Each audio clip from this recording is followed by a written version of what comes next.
legit ba yung mga MMDA sa madaling araw? Kasi madalas ko sila makita mga 1 AM, 2 AM, 3 AM doon sa may tapat ng market.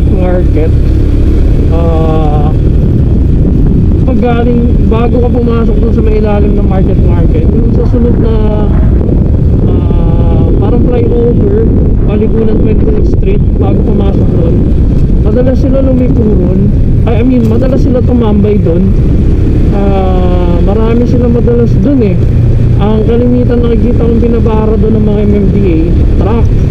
One time meron ako nakita ron, pinara nila, hindi sila hinintuan. Bakit kaya? May anong mali ba doon? Comment nyo nga kung legit, or may nakakalam ba kung legit ang mga MMDA sa madaling araw. Kasi sa narinig ko, ang operasyon lang ng MMDA ay 5 AM to 10 PM, no?